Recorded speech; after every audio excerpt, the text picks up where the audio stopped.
오늘 2부 말씀의 제목은요, 가장 근본적인 겁니다. 하나님을 떠난 상태입니다.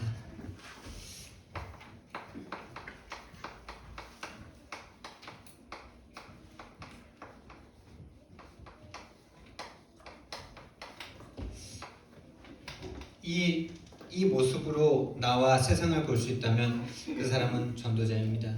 그 사람은 인도받기 시작합니다. 하나님을 떠난 상태를 안다는 말은 하나님과 함께하는 상태를 안다는 말이기 때문에 그렇습니다. 하나님과 함께 보니까 하나님과 함께하지 않는 그 모든 것들이 무의미하고 허상이고 허무한 것이고 그렇지 못한 사람들을 볼 때 너무나 안타까워 보이는 거죠.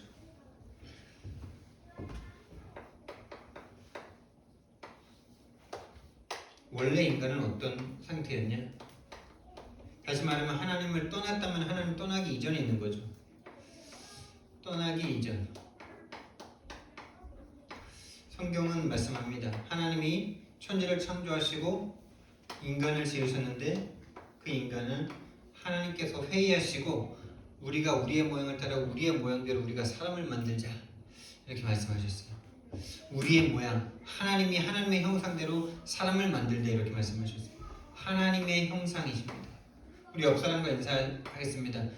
당신은 하나님의 형상이십니다. 하나님의 형상이십니다. 최고로 존귀하시고 아름다우십니다. 최고로 존귀하시고 아름다우십니다. 아멘. 아멘. 사람이 왜 같이 있습니까? 왜 짐승은 막 죽여도 되고 먹어도 되는데 왜 사람만큼 그렇게 하면 안 됩니까? 그렇게 하면은 왜 안 되는 겁니까? 하나님의 형상이기 때문에 그렇습니다. 근데 이걸 잃어버린 사람들은 잡아먹기도 하죠. 서로가 서로를 죽이죠. 자녀를 나눠고 죽이죠. 자녀가 부모를 돈 때문에 죽이죠. 그게요, 본인이 짐승이다라고 생각하고 있는 결과물 아닙니까? 본인이 원숭이에서부터 왔다라고 생각하니까 짐승짓 하는 거예요. 그게 충격으로 다가오면 안 되고 우리에게는요, 당연하구나 이렇게 보이셔야 돼요. 그 사람은 인도받는 사람입니다. 하나님의 형상대로 창조했다는 것은 하나님과 같은 존재로 창조하셨다는 거예요, 여러분. 이거 하나로 우리는 끝나셔야 돼요. 그 사람이 제자예요. 하나님의 형상대로 창조하셨다는 것은 하나님과 함께 할 수 있는 존재예요. 마네킹은 우리와 함께 하지 못하죠. 걔도 우리와 함께 하지만 함께 이 정신적 교제, 이런 마음적 교제, 영적 교제 못하잖아요. 걔가 우리의 형상이 아니라서 그래요. 하나님의 형상이라는 말은 하나님과 함께하고 교제하고 함께 느낄 수 있고 내가 너 안에 너가 내 안에 거하는 이 상태가 될 수 있는 상태를 말하는 거예요. 그러니까 우리가 거의 하나님과 비슷한 거의 같은 존재로 창조됐다는 말입니다. 그래서 시편 말씀에는 하나님보다 조금 못하게 우리를 지으셨다 이렇게 말씀하셨어요. 단 한 가지가 뭡니까 여러분? 단 한 가지 차이가 그 선악과를 지켜야 되는 차이예요. 우리는 피조물이고 하나님은 창조주시라는 요거 한 가지 사실. 나는 아버지고 너는 아들이라는 요거 하나의 그 차이밖에 없는 거, 그 위상 차이. 근데 아버지랑 나랑 어때요? 동일한 인간입니까? 다른 인간입니까? 같은 인간이죠. 그런 거예요. 하나님은 하나님이고 우리는 인간이에요. 근데 동일한 거예요. 함께 할 수 있는 거예요. 원래 인간은 이것으로 완전 충분 모든 것이 되는 겁니다. 2장 7절 말씀해 보니까 흙으로 사람을 지으셨어요. 이게 인간의 근본입니다, 여러분. 인간의 가치에 대해서, 육신의 가치에 대해서 너무 그렇게 많이 가치를 두지 마세요. 본인 자존심, 본인 이런 거 그렇게 중요한 거 아닙니다. 흙입니다, 우리는요. 이 흙이 좀 흙 되면 얼마나 어떻다고요? 흙이라는 거는 뭐 티끌, 성경에서 티끌 이렇게도 표현합니다. 그걸 하나님이 이 우주를 통해서 보여주고 계신 거 아닙니까? 어마어마하게 진짜 상상할 수 없을 크기의 이 우주에 단 하나의 별, 이 우주에 비하면 지구는 점과 같은데 그 점과 같은 지구에서도 저 산맥에 비하면 인간은 진짜 미물에 불과한데 우주 전체에서 인간은 어느 정도겠습니까? 티끌이라고 성경에서 말합니다. 티끌. 근데 이 티끌로 만든 인간에게 하나님이 코에 호흡을 불어넣으셨어요. 이게 인간의 비밀입니다. 하나님이 그 코에 생기를 불어넣으시면 사람이 생명이 되니라. 하나님의 생기가 있어야, 하나님의 호흡이 있어야, 다시 말하면 하나님과 호흡을 같이 할 수 있어야 그 사람은 사람입니다. 그래야 사람다운 사람이 되는 거죠. 이게 놀라운 비밀이에요. 그래서 기도 시간이 없다.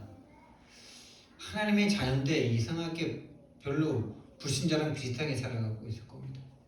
불신자들과 똑같은 고민, 똑같은 염려, 똑같은 것 때문에 힘들어하고 아파하고 갈등하고, 이게 생명이 됐어요. 여러분이 이 생명을 받는 시간을 반드시 하루에 24시간 가지면은 그 사람을 통해서 2, 3, 7 살리고요. 하루에 5분 가진 사람은 나와 가족을 살리고요. 이 수치적인 그냥 표현을 하자면 그런 겁니다. 50분 되는 사람은 조금 넘어서 이제 이웃 살리고요. 3시간 되는 사람은 3분까지 살리고, 하나님과 24시간 함께하는 저와 여러분으로 하나님께서 인도하고 계시는 줄 믿습니다. 그래서 이것으로 완전하고 더 필요 없는 상태였죠. 아담과 하와는요. 더 필요 없어요. 돈 필요 없어요. 그냥 벗은 개념 자체가 없잖아요. 원래 그게 그 모습이니까. 도대체 어디에서 벗었다는 개념이 나온 겁니까? 이게 진짜 죄가 들어오니까 죄를 안 진 인간의 상태가 불안한 거예요. 뭔가 죄를 뒤집어 써야 돼. 완전한 상태, 충분한 상태, 모든 것인 상태. 우리가 이 땅에서 이것을 하나님을 믿을 때 요거를 한번 맛본다. 그 사람은 이 땅에서 천국을 맛보는 사람이고요. 그 사람은 반드시 천국 갑니다. 근데 이 땅에서 하나님 믿는데 요걸 한 번도 느껴본 적이 없어. 그 사람은 빨리 오늘 예수님 영접하셔야 돼요. 하나님 앞에 솔직하게, 하나님, 나는 하나님 믿으면서 왜 하나님 한 분으로, 그리스도 한 분으로 완전하다는 것을 한 번도 맛본 적이 없습니까? 충분하고 모든 것이다라고 내가 정말 맛보고 싶고, 그 하늘에서 주시는 그 평안함, 그 행복감, 하나님을 주신다는데 나는 왜 못 받습니까? 이런 사실적이고 솔직한 기도들이 기도예요. 뭔가 막 요구하고 이거 해주십시오, 저거 해주십시오, 돈 없습니다, 교회 어렵습니다, 하나님 다 알고 계시다 그랬거든요. 그런 거 구하지도 말라 그랬거든요. 그거는 아비 없는 자식들이 구하는 거라고. 우리는 하나님이 아버지이신 줄 믿습니다. 그 아버지에게 내 마음을 털어놓으세요. 하나님 한 분으로, 그분은 창조주신데 그래서 그분과만 함께하면 완전하고 충분하고 모든 것입니다. 이것이 느껴질 때마다 하나님이 응답을 주시더라고요. 저거 자체가 응답인데 그것도 감사한데 거기다가 막 문제가 해결돼. 된 거 아니에요 그럼요? 이것만 맛보면 되는데 이것만 못 오게 만들어야 사단이. 그러니까 요거가 딱 되는 사람은 어떤 상태냐? 2장 1절부터 25절까지 하나님과 함께하고 부부가 함께하는데 아무 문제가 없고 너무 행복해. 한 가정이죠.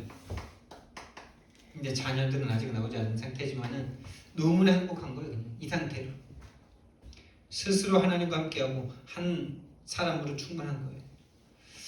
정복하고 생육 번성 충만 정복 다스림의 역사가 이 에덴 동산에서 일어나고 있었죠. 원래 창조 원리가 그대로 우리에게 적용되고 있는 상태였어요. 하나님이 함께하는 이 창조 원리. 그래서 물고기는요, 아무리 자기가 뛰어나도 물을 떠나서는 절대 살 수 없어요. 이거 당연하게 보이시죠? 당연한 말을 왜 해? 이렇게 생각도 드시죠? 현장에서 전도해 보면요, 좀 이렇게 똑똑하고 뭔가 이렇게 따지기 좋아하는 사람들이 물고기는 어디에 살아야 행복할까 그러면 그런 걸 왜 묻냐는 식으로 이렇게 쳐다보는 사람들이 있어요. 당연하다고 생각하는, 맞아요, 당연해요. 근데 사람은 어디에서 살아야 됩니까? 답이 없어 거기. 그런 인간들이 답이 없어요. 사람은 하나님과 함께 살아야 행복합니다. 나무는 땅에 살아야 되는 거 당연한 거예요? 맞죠? 당연한 말을 왜 자꾸 하냐고요? 그럼 사람은 어떻게 살아야 됩니까? 사람은 어디에 살아야 살도록 창조한 것입니까?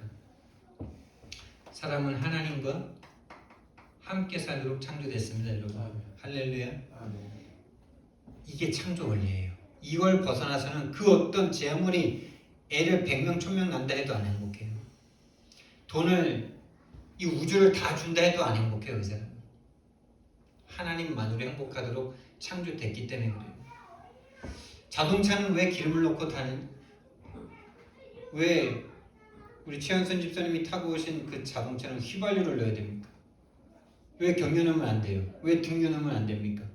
누군가 그 차를 만들 때 아예 처음부터 휘발유를 넣고 달릴 수 있는 엔진을 만들어 놨기 때문에 그 차는 자기가 왜 휘발유를 넣어야 되는지 모르지만 휘발유를 넣어야만 가게 돼 있어요. 사람은 왜 하나님과 함께 해야 되는지 모르는 상태가 됐지만 하나님과 함께 해야 행복한 상태로 하나님이 지어 놓으셨어요. 그래서 하나님이 마음에 있어야 행복합니다. 하나님이 아닌 것으로 자꾸 내가 행복하려고 하잖아요. 일부에서도 말했지만 그걸 사단이 이미 조장한 상태고 그것으로 반드시 멸망으로 끌고 갑니다. 지금 좋죠. 당장 조금 좋은 것 같죠. 눈에 보이게 사단이 역사하고 있으니까 육신에 빠져 있으니까 육신을 채울 때 조금 좋죠. 그런데 반드시 하나님이 아닌 것은 반드시 한계가 오고 그것 때문에 무너지게 돼 있어요. 안 그럴 것 같은데 그래요. 그래서 인간이 행복할 수 있는 길은 오직 유일한 길입니다. 오직 유일한 한 가지예요. 한 가지. 재창조의 길입니다. 여러분. 인간이 하나님을 떠나 사단에게 빠진 상태에서는 재창조되지 않고는 행복할 수 있는 길이 없어요. 죽어있는 우리를 다시 거듭나게 하시는 그 길밖에는 우리가 행복할 수 있는 길이 없어요. 성공할 수 있는 길이 없어요. 행복의 길, 능력의 길, 오직 유일한 재창조의 길입니다. 근데 인간과 하나님 사이에 무슨 일이 일어났냐? 떠나게 된 사건이 일어났습니다.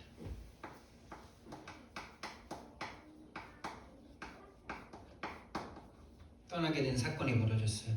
그게 창세기 3장 1절에서 6절입니다. 가장 먼저 보면 누가 나옵니까? 뱀이 나와요.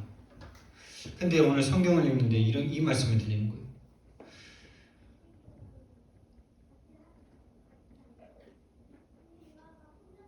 뱀이 여자에게 물어 이르되 하나님이 참으로 너희에게 동산 모든 나무의 열매를 먹지 말라고 하시더냐. 이런 대화가 될 만큼 뭔가 친분이 쌓여 있는 거죠. 그리고 이런 질문을 하는 뱀을 쳐다보면서 여자가 이런 질문은 원래 뱀이 하던 질문이 아닌데 이걸 눈치챘어야 돼요. 그리고 뱀이 말을 하잖아. 그때 말했을지 안 했을지 나중에 뭐 천국 가서 물어봐야 될 건데 사단이 씌어가지고 말을 하고 있는 건지 아니면 그전에는 용은 말하던데 영화에 보면은 뱀 되기 전에 용이 지금 말을 하고 있는 건데 어쨌든 말을 했다고 칩시다. 말을 했는데 참남된 말을 하잖아요. 하나님이 반드시 먹지 말라고 한 그걸 대묻고 있잖아요. 그럼 여자가 눈치를 챘어야 되는데 이미 여자의 영적 상태를 아셔야 돼요. 이미 여자의 영적 상태가 그런 질문에 반응할 수 없고 그 질문에 끌려다닐 수 있는 밖에 없는 영적 상태가 돼 있다는 걸 아셔야 돼요. 뱀은 누구냐? 성경 말씀에서 말씀해 주십니다. 요한계시록 12장 9절 말씀해 보니까요. 큰 용이 내어 쫓기니 옛 뱀이라고도 하고 마귀라고도 하고 사단이라고도 하는 자가 내어 쫓기는데 이 자는 천하를 깨는 자고 그와 함께 그의 사자들이 함께 땅으로 내어 쫓겼다 이렇게 말씀하십니다. 자, 마귀 큰 용이라 그래요. 용. 우상 숭배하는 모든 민족들이 용을 섬깁니다. 중국 가면요 용이 왜 이렇게 많은지 공항 나가자마자 공항에도 용. 근데 서양에도 용이 있어. 서양용, 동양용 조금 다른데 내가 볼 때는 동양용이 훨씬 성경적이야. 왜? 뱀 모양이랑 많이 비슷해. 근데 서양용은 뚱뚱한데 이렇게 날개가 있어서 다 맞죠? 동양용이 서양에서 이게 시작이 된 복음이 시작되는데 용은 동양이 더 뱀과 비슷한 것 같아요. 큰 용이 내쫓기니 마귀라고도 하고 사단이라고도 하는 자가 내쫓겼는데 그의 사자들도 함께 내쫓겼다 이런 땅으로 내쫓겼다 이런 마귀와 사단은 다른 존재입니까? 같은 존재입니까? 타락천사인데 인간의 입장에서 볼 때는 요 마귀를 그 타락천사를 볼 때 마귀라고 불러요. 그 뜻이 뭐냐? 이간질하는 자예요. 이간질하는 자, 참소하는 자. 그래서 여러분이 살아가는데 뭔가 이간질되고 참소가 일어난다면 마귀가 역사하고 있다 이렇게 보시면 돼요. 사단이라는 자는 하나님의 입장에서 그 타락천사를 볼 때 사탄이라는 이름을 써요. 그 이름의 뜻이 뭐냐? 배반자, 반역자 이런 뜻을 가지고 있는 단어예요. 사자는 그에 함께 타락한 3분의 1의 천사들이죠. 그래서 이 영적 세계의 일이 먼저 일어났습니다, 여러분. 마귀 천사가 하나님을 떠나는 일이 영계에서 먼저 있었다니까요. 천사가 하나님을 섬겨야 되는데 하나님보다 높이 올라가려고 교만한 마음을 품고 이사야서 14장 12절 14절 말씀에 보면 너 아침의 아들 계명성이여 네가 어찌 그렇게 땅으로 내쫓겼는고 네가 하나님보다 높은 자리에 올라가려고 하더니만 꼴보기 좋게 내쫓겼구나 이렇게 말합니다. 에스겔서 28장 12절부터 17절까지 말씀해 보면 여기서는요 실제로 그 떨어진 존재를 그룹이라고 말을 딱 불러요. 그룹은 뭐냐면 이게 그룹이 뭔가 어제 이제 좀 단어를 찾아봤거든요. 그룹 뭐 GROP 뭐 그 그룹이냐 이런 그룹이냐 이게 아니고 스랍 이런 말 들어보셨죠? 스랍을 우리나라 말로 설명하다 보니까 뭐 그룹으로 된 것 같기도 하고요. 천사예요, 천사. 수호 천사, 하나님의 수호 천사. 그룹. 여기서는 그룹이라고 불러요. 하나님 곁에 있던 네 그룹이 네가 너무나 지혜롭고 너무나 온전하고 너무나 아름다워서 네가 교만해서 하나님과 겨루어 이기려고 했구나 이러면서 그러면서 땅으로 내쫓기게 되죠. 그래서 창세기 1장 2절 말씀에 보면 사단이 하는 짓이 나옵니다. 흑암과 혼돈과 공허를 가져다 줍니다. 하나님의 빛이 나에게 명확하게 비치지 않을 때 이상하게 앞이 깜깜해요. 잘 안 될 것 같아 뭔가 내 입만 딱 보여지니까 하나님의 자녀요 하나님의 내 아버지라는 이 어마어마한 이 능력은 다 잊어버리고 내가 모든 걸 내 일을 내가 다 해야 될 것 같은 거기에 딱 잡혀버릴 때 깜깜하죠. 그리고 그렇게 한들 뭐 영원히 살 것도 아닌데 공허하죠. 참 이 공허를 느낀다는 건 참 축복이에요. 어렸을 때 참 이 공허를 너무 많이 느꼈어요. 결국 죽을 건데 왜 살지 이 생각. 결국 죽을 건데 뭐하러 건강하게 살지. 결국 죽을 건데 뭘 그렇게 애쓰고 열심히 살지. 차라리 거지가 낫겠다 이런 생각도 해본 적도 있고. 안 그래요? 결국 죽을 건데 많이 싸우면 싸울수록 허무한 인생인데 뭐하러 그렇게 애쓰고 열심히 합니까? 공허합니다. 그리고 뭐가 맞는지 모를 만큼 혼돈스러워요. 늘 이게 맞는지 저게 맞는지. 여기에 하나님이 창조의 빛을 비추시죠. 그리스도의 빛을 비추시죠. 빛이 있으라 하시면 빛이 있었고 하나님이 보시기에 좋았더라. 여러분에게 흑암과 공허와 혼돈에 들어올 때마다 하나님의 빛이 임하길 예수님 이름으로 축원드립니다. 그 빛이 밝게 비춰져야 우리의 갈 길이 환하게 보이는 거죠. 이 존재가 창세기 3장 1절에서 6절에 인간에게 딱 나타나서 인간을 속입니다. 뭐라고 속입니까? 많은 말씀들이 있지만 내가 결국 그걸 먹는 날에는 하나님처럼 된다. 이 말도 안 되는 속임수에 넘어갈 수밖에 없는 인간의 상태를 보셔야 돼요. 이게 말도 안 되는 것처럼 보이죠? 네가 하나님처럼 된다. 우리가 지금 눈뜬 상태에서 보니까 이게 말도 안 되는 거잖아요. 근데 우리가 평상시에 살아가는 그 문제 때문에 힘들어하고 어려운 거는 당연한 것으로 보이잖아요.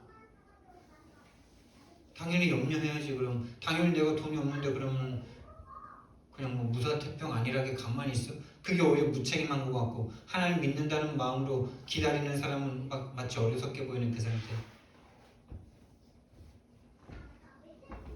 내가 하나님처럼 된다는 말이 얼마나 황당하고 얼마나 무식하고 얼마나 말도 안 되는 말입니까? 맞죠? 인간은 인간이고 하나님은 하나님인데 인간이 하나님처럼 된다는 그 유혹에 넘어간다는 이 영적 상태가 보이셔야 돼요. 우리가 이 땅의 문제 아닌데 모든 문제 해결받은 하나님의 자녀인데 이 땅의 문제 때문에 두려워하고 괴로워하고 어려워하고 있는 나 자신을 볼 때 빨리 돌이킬 수 있어야 돼요. 내 문제는 참 안 보이죠. 여기 있는 제 얘기를 하는 거예요. 그게요, 그러고 싶지 않은데요.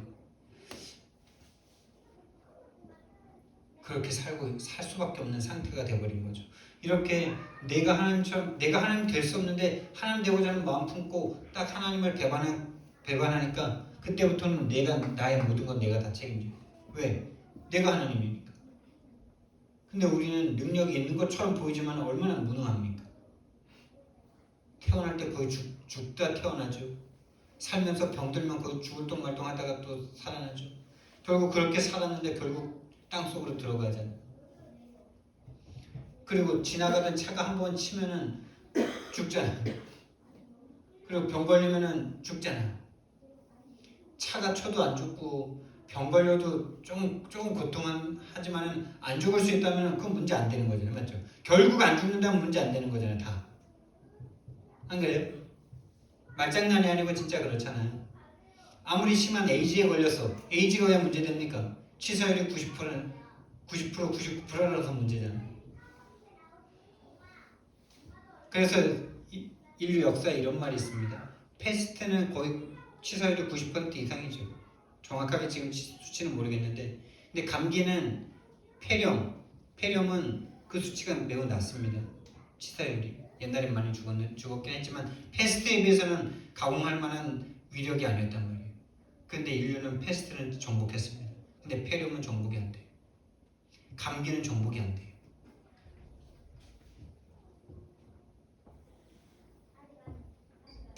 오로지 내가 내 건 모든 걸 책임져야 돼. 내 유익을 내가 스스로 챙기지 않으면 안 돼. 근데 나만 내 유익을 챙기면 얼마나 평화롭고 좋겠어요. 그래서 세상 사람들이 서로 그 위치에 가려고 권력이라는 걸 잡는 거 아닙니까? 모든 사람들이 내 유익에 혈안이 돼가지고 그냥 전쟁 일으키고 다른 사람 다 찔러 죽이고 뺏어오고 그거 아닙니까? 내 성공을 내가 스스로 성취해. 성공도 아닌 거짓 성공을 향해서 다른 사람 죽여도 상관없는 그런 마귀 자녀들이 되어버렸죠. 그게 모든 사람에게 심겨진 이 하나님 떠나게 된 사건을 통해서 모든 사람이 죄를 범하였으니 하나님의 영광에 이르지 못하더니 모든 사람에게 각인된 죄예요. 모든 사람에게 심겨진 죄입니다. 그게 교만입니다. 하나님 없어도 살 수 있다는 교만. 내가 스스로 행복할 수 있다는 그 생각. 내가 스스로 잘할 수 있다라는 그 생각. 나중에 나올 거지만은 결론에 나올 거지만은 너희가 나를 떠나서는 아무것도 할 수 없다 이렇게 말씀하셨거든요. 뭘 아무것도 할 수 없다는 겁니까? 살리는 일에 대해서는 아무것도 할 수 없다는 겁니다. 다 죽이는 일만 하죠.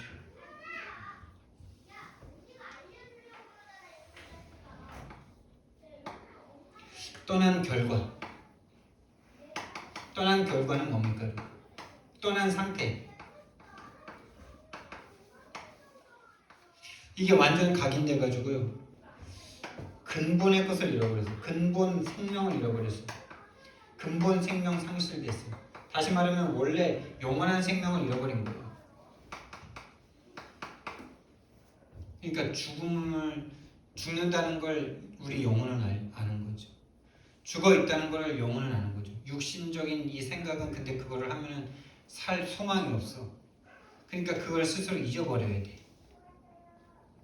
그게 사단이 하는 짓이기도 한데 인간 스스로 죽음에 대해서 생각하기 싫어해요. 왜냐? 너무나 막을 수 없는 절대 절망이기 때문에. 근데 그게 사단의 속임수예요. 죽음에 대해서 생각하면은 이 땅의 것에 소망이 없다는 걸 알고 하나님의 것을 찾을 건데 사단이 그거 생각 못하게 만들어요. 죽음 그거 생각하면 아우 너무 싫어. 유재석이가 그렇잖아요. 유재석이가 그랬잖아요. 박진영이 만났을 때 죽음 이유를 막 말하니까 아우 나는 그 생각도 하기 싫어. 이래. 진짜 그게 두려움이거든요. 떠난 결과 창세기 3장 7절에서 10절에 아주 상징적으로 나오는 겁니다.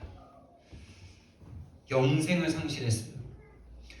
다시 말하면 하나님과 단절됐다. 하나님을 상실했단 말이에요. 하나님을 잃어버렸단 말이에요. 부모님을 잃어버렸단 말이에요. 갓난아기가 엄마 아빠가 참된 엄마 아빠 없이 계모에게 키워진다는 말이에요. 참된 행복을 상실한 거예요. 참된 행복. 참 행복을 상실했어요.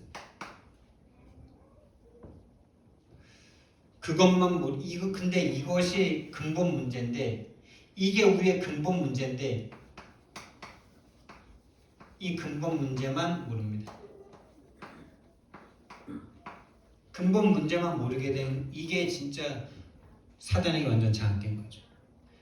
그래서 성경에서는요 우리가 신분이 죄인이에요. 죄를 지어서 죄인 아닙니다, 여러분. 죄인으로 태어났기 때문에 죄인이에요. 이거 하나 차이가 종교냐 복음이냐의 차이예요. 죄인으로 태어났습니다, 저희가. 태어나면서 죄를 지어서 죄인이 아니고 죄인의 신분이에요. 태어나기도 전부터 인류가 죄인으로 시작이 됐어요. 언제부터요? 한 사람의 불순종, 아담의 불순종으로 말미암아 아담의 후손들은 다 죄인. 여기서 아담의 후손 아니신 분들 없죠? 왜 윤씨입니까? 아버지랑 할아버지 그 위에가 다 윤씨라서 내가 윤씨예요. 내가 선택하고 원한 적 없어요. 그냥 윤씨야 태어나보니까. 그거를 운명이라고 해요. 신분이 죄인. 운명. 그 누구도 이걸 바꿀 수 없습니다. 신분이 마귀잖아요. 신분이 지옥 백성이에요. 땅의 것으로 모든 행복의 기준을 삼을 수밖에 없는 상태가 되었습니다. 그래서 이 근본의 행복과 근본의 생명을 딱 잃어버린 상태가 어떻게 됐느냐? 벗은 것이 두려워졌어요. 벗은 것이 두렵대요. 도대체 벗었다는 개념은 뭔지. 아무래도 짐승을 쳐다보니까 짐승보다 털도 없고 가죽도 두껍지 않고 이러니까 본인이 짐승보다 못한 것 같고. 여러분 진짜 이거 그렇지 않아요? 왜 사람들이 인간이 짐승보다 못하는 이런 말 하잖아요. 딱 그 상태 아닌가요? 벗은 것이 두려워졌다는 그 상태. 짐승이 막 털이 두껍게 있는 걸 보니까 짐승보다 내가 뭔가 덜 입은 것 같아. 원래는 아무 문제가 안 됐는데 짐승 이하의 수준이 된 거죠. 하나님의 호흡을 잃어버린 그 상태. 하나님의 호흡을 잃어버린 그 상태는요 짐승 이하의 수준입니다. 짐승은 프로그래밍 해놓은 대로 잘 살고 행복합니다. 우울증, 불면증 이런 거 걸리는 법이 없어요. 인간은요 하나님을 떠나니까 그때부터 우울증, 불면증, 노이로제, 정신문제 막 다 옵니다. 그래서 서로를 죽입니다. 벗은 것이 두려워졌어요. 원래 벗었는데. 그러니까 벗은 것을 문제시 되기 시작했죠. 여러분 돈 없는 게 문제입니까? 돈 없는 건 문제가 아니라 돈 없는 거를 문제시 하는 게 문제예요. 돈이 없으니까 그냥 불편하다 이렇게 생각하시면 돼요. 돈 없는 게 문제 아니에요. 그렇죠?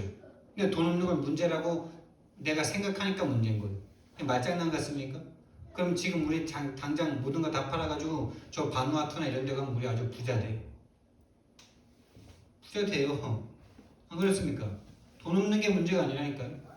돈 없는 걸 문제 삼는 게 문제죠. 그 생각과 그 상태가 문제예요. 돈에 내 행복의 기준을 걸고 있는 게 문제예요. 내가 그렇게 속고 있는 상태라는 걸 모르는 게 문제예요. 하나님이 내 아버지가 아닌 게 문제예요. 한마디로 말해서. 신분이 마귀 자녀가 된 게 지금 문제예요. 돈이 문제가 될 수밖에 없는 아버지가 상실된 상태. 그래서 어떻게 됩니까, 여러분? 벗은 게 부끄럽다 그럽니다, 여러분. 벗은 게 부끄럽다. 벗은 게 부끄러워서 숨었습니다. 하나님을 피해서. 그리고 7절에서 뭐라 하니까 벗은 것이 부끄러워서 나뭇잎으로 치마를 해입었다 이럽니다. 원래의 상태가 벗었는데 나뭇잎으로 가려야 돼. 이게 너무나 모든 문제 다 와 있는 겁니다. 이게 지금 모든 문제 다 와 있는 거예요. 그 사람을 그 사람 자체로 쳐다보지 못하는 그 상태, 나를 나로 바라보지 못하는 그 상태, 뭔가 내가 잘해야 되고 뭔가 내가 업적이 있어야 내가 가치 있게 느껴지는 그 상태가 이미 사단에게 장악된 상태라는 걸 아셔야 돼요.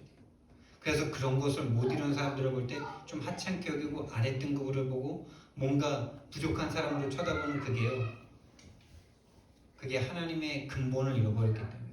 하나님의 형상으로 창조된 모든 인간 다 똑같고 아무리 뛰어나봤자 죄인일 수밖에 없는 그 상태를 잃어버리는 거죠. 나뭇잎으로 가려야 돼요. 나뭇잎을 좀 좋은 걸 가지고 있어야 내가 뭔가 좀 올라간 것 같고, 나뭇잎이 좀 시들시들하고 금방 좀 찢어질 것 같은 거 갖고 있으면은 하찮게 여기고 나 자신이 먼저 그렇게 되고, 그게 이미 절대 가치를, 절대 행복을 잃어버린 상태죠. 벗은 게 부끄러워서 누굴 두려워하게 됩니까? 이게 이미 하나님을 두려워합니다. 여러분, 이 상태를 보셔야 돼요. 우리가 오늘 여러분들이 회사를 갔다가, 여러분이 직장을 나갔다가 집에 들어왔는데 자녀가 막 도망가. 엄마가 들어왔는데 막 엄마 그러면서 막 뛰어오던 우리 자녀들이 막 숨어. 농 속으로 쑥 들어가서 장난하는 게 아니고, 숨바꼭질하는 게 아니고 진짜 엄마가 무서워졌어. 엄마가 무섭다고 막 벌벌 떨고 있어. 정신 문제죠. 정신 문제입니다. 하나님을 두려워하는 정신 문제가 영적 문제로 말미암아 정신 문제 온 거죠. 하나님 없는 상태로 이 땅에 태어난 것 자체가 이미 정신 문제를 갖고 태어났다는 걸 아셔야 돼요. 여러분의 사랑하는 귀한 자녀들 정신 문제 속에 있다는 걸 아셔야 돼요. 엄마에게 왜 그렇게 집착하냐? 아빠에게 왜 그렇게 집착하냐? 하나님을 잃어버린 상태로 뭔가 육신으로 채워주는 그 대상에게 집착을 하고 있는 거죠. 하나님으로 완전 충분 모든 것이 돼본 적이 없으니까 그런 것들이. 또 아이들이 자기 거에 완전 집착하잖아요. 자기한테 필요 없는 물건인데도 다른 사람 못 주잖아요. 그게 이미 정신 문제 와 있다고 보셔야 돼요. 하나님 없는 상태로 이 땅에 태어나서 뭔가 내 거에, 뭔가 나를 사랑해주는 그분에게 집착해야 돼요.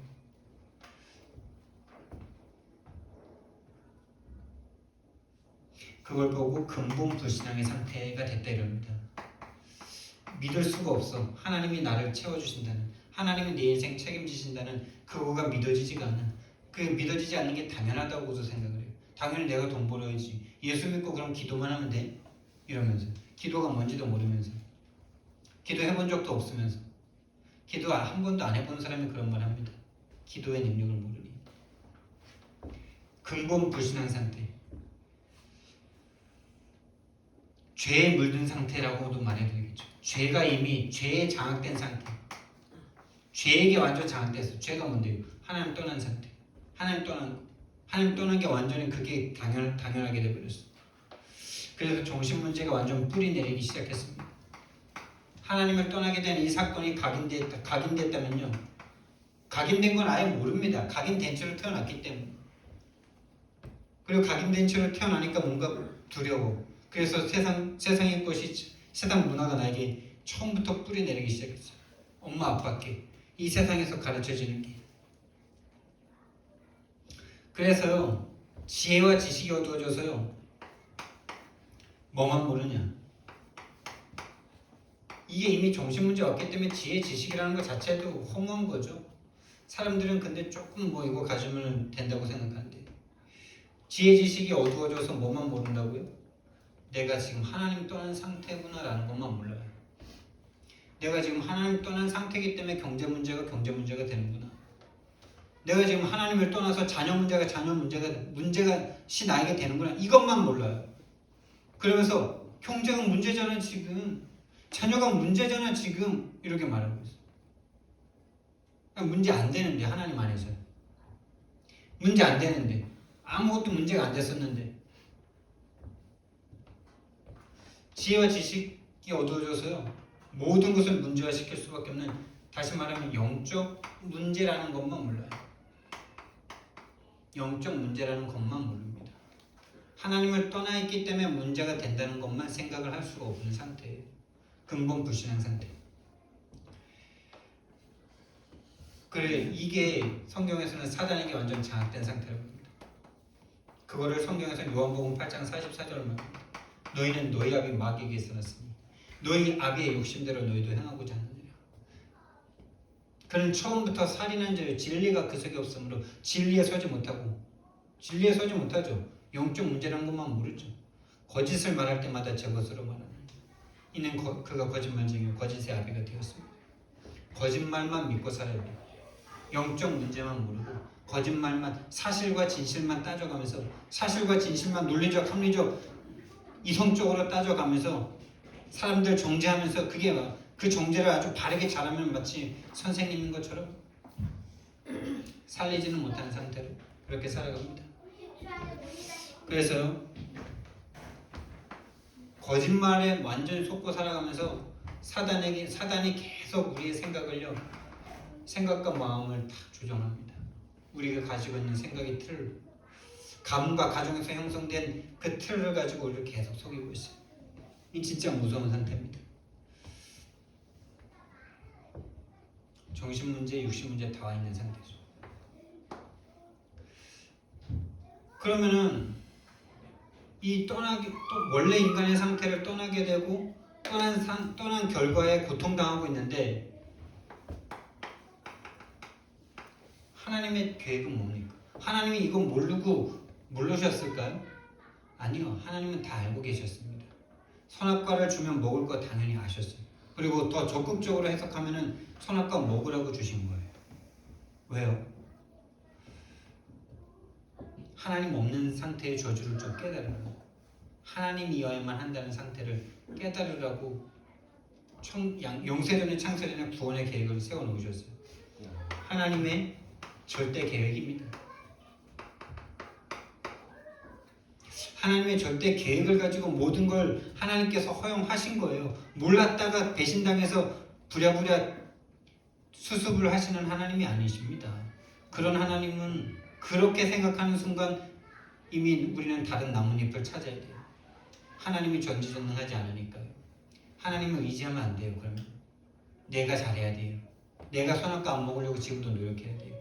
그러면 선악과 먹을 수밖에 없고, 선악과 먹어도 하나님은 구원하실 수 있기 때문에 선악과를 허용하신 겁니다. 여러분의 실수와 여러분의 아픔을 하나님께서 왜 그냥 보고 계십니까? 그거 나중에 다 해결하실 수 있으니까 그런 겁니다. 그걸 통해서 하나님께서 주실 계획이 있기 때문에 그 어려움과 아픔을 허용하시고 가게 하신 겁니다. 절대 계획 가운데. 하나님의 절대 계획은 뭡니까 여러분? 영원한 계획인데 바로 구원이, 우리의 영원한 구원이에요. 영원한 생명입니다. 그게 바로 창세기 3장 15절. 이 여인의 후손을 처음부터 준비하신 겁니다. 마귀가 있기 때문에, 마귀와의 전쟁에서 인간은 반드시 처음에 무너질 수밖에 없기 때문에, 자유의지를 가진 불완전한 하나님이 아닌 존재가 영적 존재인 마귀에게 질 수밖에 없다는 거 하나님 아셨죠? 에베소서 1장 3절에서 5절에 영세전 창세전에 하나님은 우리를 선택해 놓으셨어요. 우리가 어쩌다 보니까 부모님 잘 만나서 부모님이 교회 다니니까 내가 교회 다녔다라고 생각하시는 그 생각도 버리세요. 그것도 불신앙이에요. 하나님이 나를 영세전 창세전에 계획하셨기 때문에 그 가정으로 인도하신 거예요.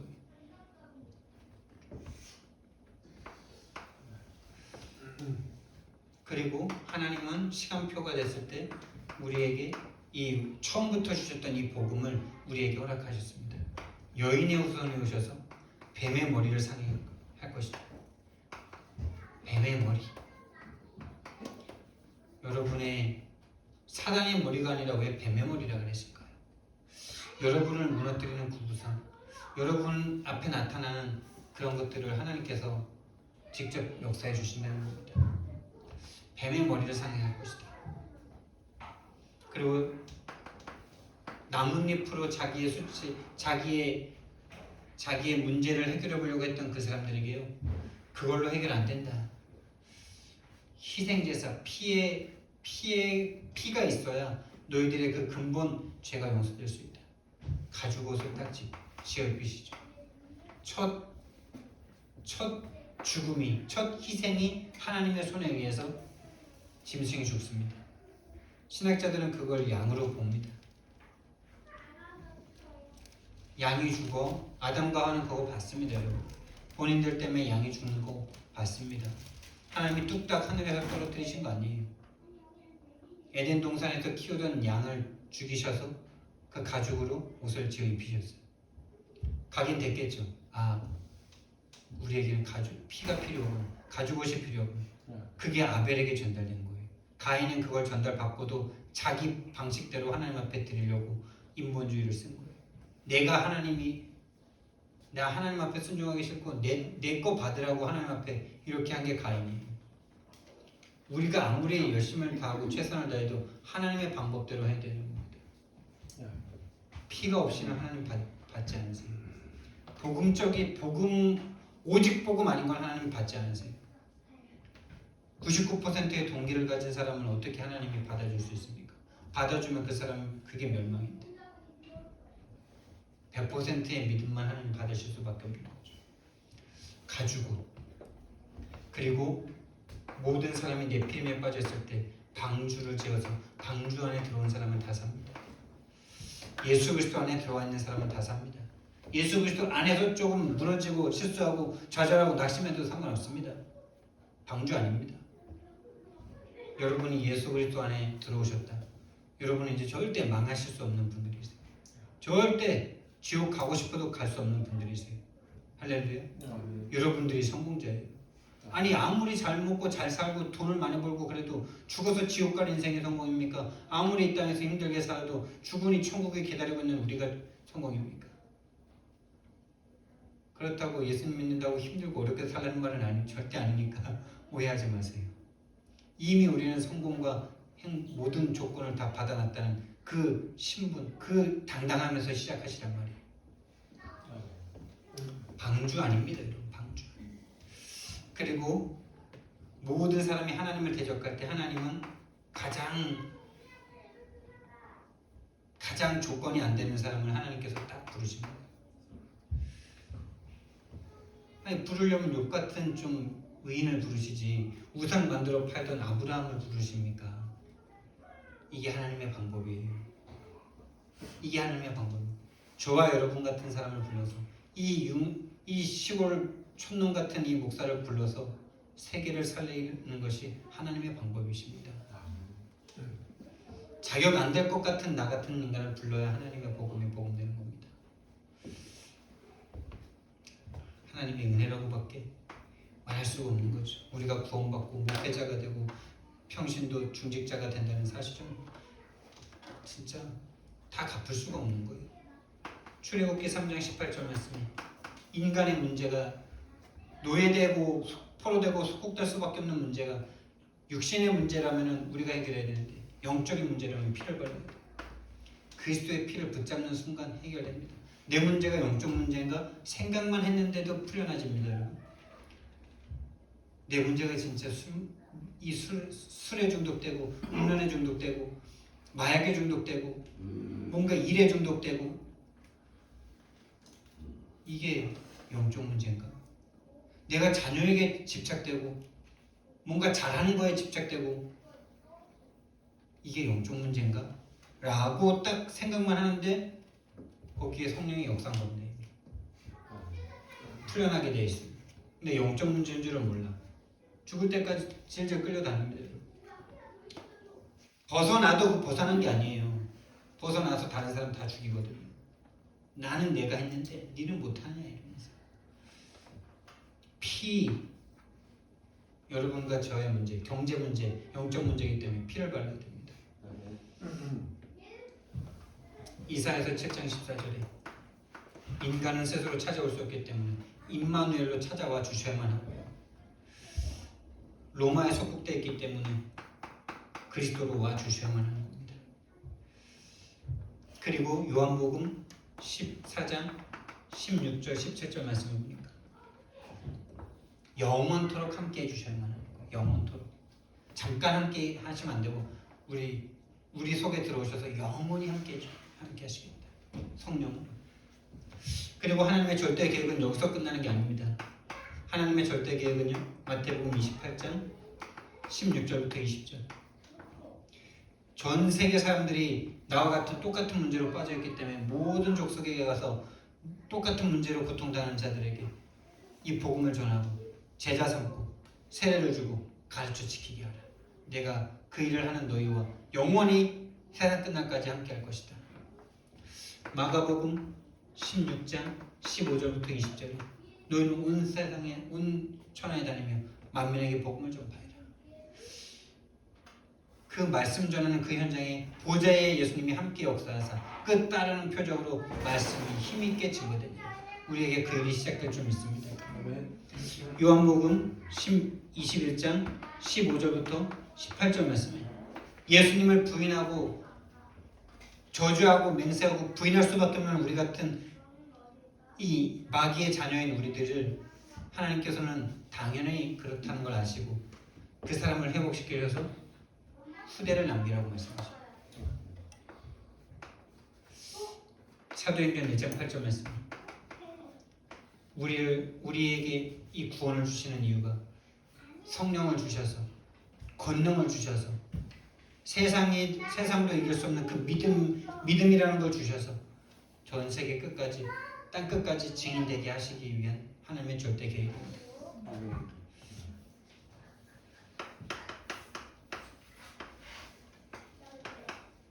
요한복음 15장 5절 말씀이 오늘 결론입니다. 이 5절 말씀에 보면요 이렇게 말씀하십니다. 너희가 이 포도나무 비유입니다. 너희가 나를 떠나서는 아무것도 할 수 없다 이럽니다. 아무것도 할 수 없다. 너희가 나를 떠나서는 조금 할 수 있는 게 아니라 아무것도 할 수 없다. 뭘 아무것도 할 수 없어요? 죽음 앞에서는 아무것도 못해요. 우리 아무리 건강하게 좋은 거 많이 드린다 해보세요. 죽음을 막을 수 있나? 지옥 막을 수 있습니까? 절대 못 막잖아. 그걸 말씀하시는 거예요. 살리는 것은 절대 할 수 없다라고 말씀하시죠. 그런데 이렇게 말씀하십니다. 내가 너 안에 너가 내 안에 있으면은 무엇이든지 원하는 대로 구하고 내가 너 안에 구하고 너가 내 안에 구하면은 여러분 이게 원래 상태 회복 아닙니까? 여러분? 내가 너 안에 네가 내 안에 너가 내 안에 내가 너 안에 구하면 많은 열매를 맺는다 이럽니다. 우리에게 이 일이 지금 오고 있는 줄 믿습니다. 와 있고 가는 중인 줄 믿습니다. 열매 중에 열매는 뭡니까? 내가 복음을 전할 수 없던 내가 복음도 몰랐던 내가 복음이 깨달아지고 있는 그게 내가 열매가 되고 있는 중이고요. 복음이 완전하게 나에게 복음화 되어지면 이 복음이 이제 다른 사람에게 전달되기 시작하겠죠. 너무 조급하게 생각하지 마시고요. 오늘 나에게 복음 하나를 깨닫게 해달라고 기도하세요. 복음이 복음을 전도하십니다. 내가 복음 전하는 게 아니고요. 복음이 나에게 복음화된 증거가 있으면은 하나님이 사람을 보내서 그거 듣게 하십니다. 그게 전도입니다.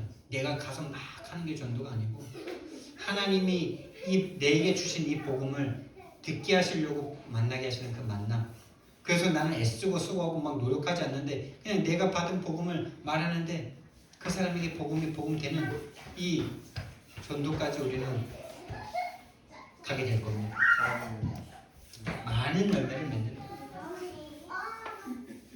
많은 걸 두 번 썼네요. 그리고 우리는요 이 사람을 예수님께서 제자다 이렇게 말씀하셨어요. 이 열매를 맺어야 하나님이 영광 받으시고 참 이게 무섭고도 너무나 감사한 거는 열매를 맺어도 되고 안 맺어도 되고 이렇게 말씀하시면은 좀 편할 수도 있는데 열매를 맺으면 내 제자고 열매를 못 맺으면 잘라서 버린다 이렇게 말씀하시죠. 왜? 함께하면 열매는 당연히 나오는 거라는 말씀을 그렇게 세게 말씀하시는 거예요. 그럼 반대로 보면 내가 열매가 없다. 내가 복음이 이해가 안 되고 복음이 없다는 증거는 문제와 사건에 계속 올 때마다 흔들리고 낙심하고 좌절하는 게 내가 복음이 없다는 증거잖아요. 그 상태에서는 이미 전도라는 거는 꿈꿀 수도 없는 상태잖아요. 전도라고 말할 때 우리는 다섯 현장을 항상 생각해요. 내가 전도되면 만남, 가정, 업, 지역 이렇게 가는 건데 열매가 없다면요 하나님이 찍어서 던져버리십니다. 그 사람은 천국 갈까요? 지옥 갈까요? 무서운 말입니다. 열매가 없다면 복음 없다는 말과도 같은 것으로 하나님은 보시는 거예요. 당연히 내가 있다면 내 안에 복음이 있다면 복음은 생명으로서 나타날 수밖에 없는 거니까. 진짜 두렵고 떨리는 일입니다. 그래서 우리는요 이 열매를 맺는 사람이 제자다 이렇게 말씀해 주셨어요. 예수님이 직접 말씀하신 거예요. 네 많은 열매를 맺어야 내 제자가 되고 이렇게 말씀해 주셨어요. 제자는 그럼 어떻게 열매를 많이 맺냐? 이게 결론인데 결국에는 함께라는 것으로 위드로 끝난 그 사람이 끝나고 행복한 그 사람이 제자예요. 제자의 결론은 위드로 끝나는 사람입니다. 세 번째, 그래서 저와 여러분이 하나님과 함께하는 그 행복의 시간을 반드시 가지셔야 돼요. 그걸 정시 예배라고 말씀해도 되고 정시 기도도 되고. 그래서 정시 예배를 홀로 예배를 드리세요. 홀로 다락방이라고도 하는데 혼자 시간에 찬양도 하시고 말씀을 묵상하시고 강단 묵상하시고 한 말씀이라도 잡고 그 말씀이 내게 성취되게 해달라고 기도하시고 하나님 앞에 이 시간에 헌금하셔도 되고 헌금은 따로 하셔도 되는데 뭐 이때 하셔도 되고 아니면은 내가 이 복음을 누구에게 전할까 전도 고민 생각 한번 해보세요. 이 좋은 복음을 누구에게 말해줄까? 라고 생각하는 이 홀로 정시 예배를 한번 시작해 보시기 바랍니다.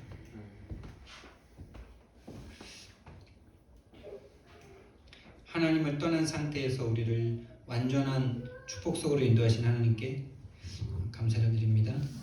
하나님 아버지 은혜와 사랑을 너무나 감사를 드립니다. 하나님을 떠난 근본 불신앙 상태 속에 빠져 우리가 왜 구원받아야 되는지, 왜 예수님이 필요한지 조금이라도 요구하지 못하고 있을 그때에 하나님께서 우리를 대신하여 죄인 되었을 때에 죽어주심으로 우리의 모든 구원의 길을 열어놓고 하나님의 시간표에 용서전 창세전의 시간표에 우리를 구원하신 그 은혜를 너무나 감사를 드립니다. 이 놀라운 은혜가 우리에게 깨달아지고 알아질 수 있도록 모든 것 다 받은 그 신분의 그 하나님이 함께하는 그 상태가 우리에게 실제로 사실로 누려질 수 있도록 주님 축복해 주시옵소서. 감사드리며 예수님 이름으로 기도드렸습니다. 아멘.